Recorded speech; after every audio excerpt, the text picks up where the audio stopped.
Welcome back to our channel. Today, we're taking a tour of some of the strangest and most fascinating celebrity homes from Hollywood's golden age.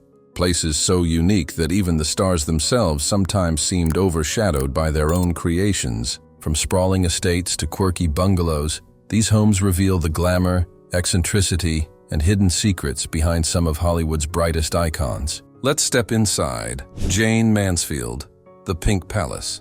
Jane Mansfield's famous Pink Palace in Los Angeles was more than a home.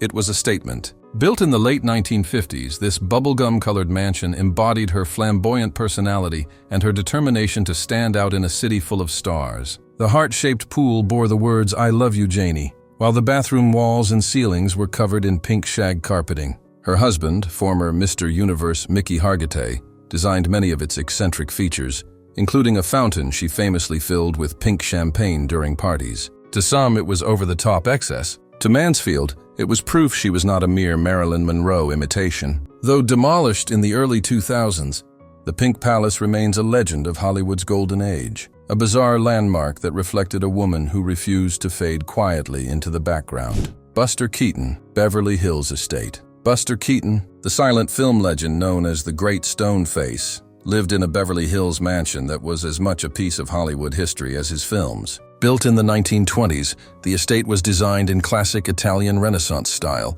with sweeping staircases, hand-carved woodwork, and grand archways that reflected the glamour of early Hollywood wealth. Despite Keaton's on-screen persona as a man who endured endless chaos, his home was a sanctuary of elegance and calm. It became a gathering place for Hollywood elites, where laughter often echoed as much as in his films. Yet, Keaton's fortunes declined during the 1930s, and he eventually lost the mansion, a symbol of how quickly fame and money could vanish in Hollywood. Today, the house still stands, reminding visitors of Keaton's brilliance and the fragile nature of stardom in the Golden Age. Marion Davies, Ocean House, Santa Monica. Marion Davies. Ocean House was a seaside palace of extravagance. Built in the 1920s with support from media tycoon William Randolph Hearst, the estate had over 100 rooms, 55 bathrooms, and 37 fireplaces. Its 110-foot pool and lush gardens hosted glittering parties with Churchill and Chaplin as guests. Beneath the glamour, the home reflected Davies' dependence on Hearst, whose control often limited her ambitions. After financial troubles, the estate was sold and demolished, leaving only remnants that hint at a life lived under the shadow of fame and power. Rudolph Valentino, Falcon Lair. Rudolph Valentino's Falcon Lair in Beverly Crest was a fortress of mystery, built in the 1920s to reflect his Italian heritage. Arched doorways, grand gardens, and a castle-like staircase created a dramatic backdrop for the silent film star. Yet the home bore witness to tragedy. Valentino died at 31, months after moving in. Over time, Falcon Lair earned a reputation for eerie occurrences, feeding rumors of a curse. Demolished in the early 2000s, its legend remains a haunting symbol of Valentino's brief, enigmatic life. Mary Pickford, Pickfair. Mary Pickford, America's sweetheart, shared her iconic Beverly Hills estate Pickfair with husband Douglas Fairbanks, and together they created Hollywood's first true power couple's home. Built in the 1910s, the mansion was a sprawling Tudor-style residence with grand ballrooms, lavish gardens, and rooms filled with priceless antiques. Pickfair quickly became the heart of Hollywood's social life. Everyone from Charlie Chaplin to Albert Einstein visited its legendary gatherings. To the public, Pickfair represented glamour, romance, and the very dream of Hollywood success. But beyond the fame, it was Mary's personal refuge, where she nurtured her family and enjoyed privacy away from the cameras. Even after their marriage ended, the estate remained tied to her image. Though later demolished, Pickfair endures as one of Hollywood's most famous homes, a lasting symbol of an era when stars built castles and the world called them royalty. Douglas Fairbanks. Fairbanks. Ranch. Douglas Fairbanks, Hollywood's original swashbuckler, designed Fairbanks Ranch in Rancho Santa Fe during the 1920s as his private escape from the fast pace of Los Angeles. The estate spanned hundreds of acres and included Spanish-style architecture, sweeping courtyards, and orange groves that captured the romance of Southern California living. Fairbanks filled the home with energy, often hosting friends for horseback rides, athletic competitions, and outdoor adventures. It was more than a mansion. It was a playground for one of Hollywood's most athletic and charismatic stars. Yet, like many of his peers, Fairbanks's fortunes shifted with the changing film industry, and the ranch eventually passed from his hands. Still, the spirit of adventure he embodied seemed to linger in its grounds. Today, Fairbanks Ranch remains one of California's most exclusive communities, a reminder of the man who once defined action, elegance, and Hollywood charm. Alla Nazimova, Garden of Allah, Russian-born actress. Alla Nazimova transformed her Sunset Boulevard estate into one of Hollywood's most legendary addresses, the Garden of Allah. Originally her private mansion, she later converted it into a glamorous hotel and bungalow complex in the 1920s. The Mediterranean-style retreat quickly became a haven for movie stars, writers and artists seeking privacy and indulgence.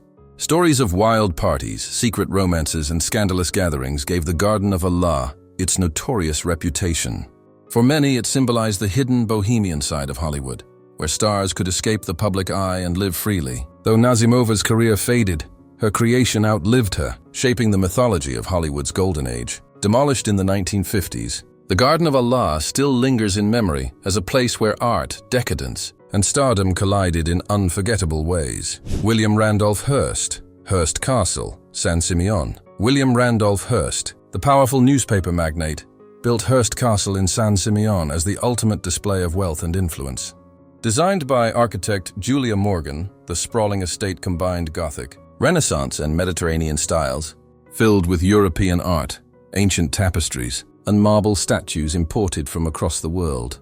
Its Neptune pool, surrounded by Roman columns, and the indoor Roman pool with glittering blue mosaics, became iconic symbols of excess. Hollywood stars, politicians, and royalty all flocked to Hearst's parties, where the grandeur rivaled anything seen on screen. Yet behind the magnificence, the castle also reflected Hearst's desire for control and immortality. After his decline, the estate was donated to California and turned into a historic landmark. Today, Hearst Castle stands as one of the most extravagant residences ever built in America, an enduring reminder of a man whose power shaped both media and Hollywood itself. Jean Harlow, Beverly Hills. House Jean Harlow's Beverly Hills residence captured the actress's glamorous yet tragically brief life. Modest compared to some of her contemporaries, the home was elegant and welcoming, reflecting Harlow's charm and vivacity. It gained notoriety after the sudden death of her husband, Paul Byrne, shrouding the house in rumors and speculation. Friends and guests described a warm, inviting atmosphere inside, filled with personal touches like books, photographs, and mementos of Harlow's rising Hollywood career. Over the years, stories of strange occurrences fueled whispers of a possible haunting, enhancing the mystique of the property. Today, the house still stands as a quiet testament to Harlow's legacy, a place where the bright shine of a golden age star met the shadows of tragedy. Harold Lloyd's Green Acres Estate in Beverly Hills was a showcase of ambition and whimsy, mirroring the creativity of the silent film star. Built in the 1920s, the sprawling 44-room mansion featured 7 meticulously landscaped gardens, 12 fountains, and a 50-foot-long living room, highlighting Lloyd's flair for spectacle. He even added a 9-hole golf course, a private zoo, and hidden rooms to house his growing collection of film memorabilia. Green Acres reflected Lloyd's relentless drive for success and his desire to craft a personal paradise. However, as sound films changed Hollywood, the estate became increasingly burdensome. By the 1970s, much of the property was sold, though the main house remained intact. Today, Green Acres stands as a historic landmark, a testament to Lloyd's inventive spirit and the fleeting nature of Hollywood's golden age dreams. 10. Harold Lloyd, Green Acres, Harold Lloyd's Green. Acres Estate in Beverly Hills embodied ambition and whimsy. With 44 rooms, 12 fountains, 7 gardens, and even a private zoo, Lloyd brought his silent film creativity to architecture. A hidden room for film memorabilia showcased his dedication to craft.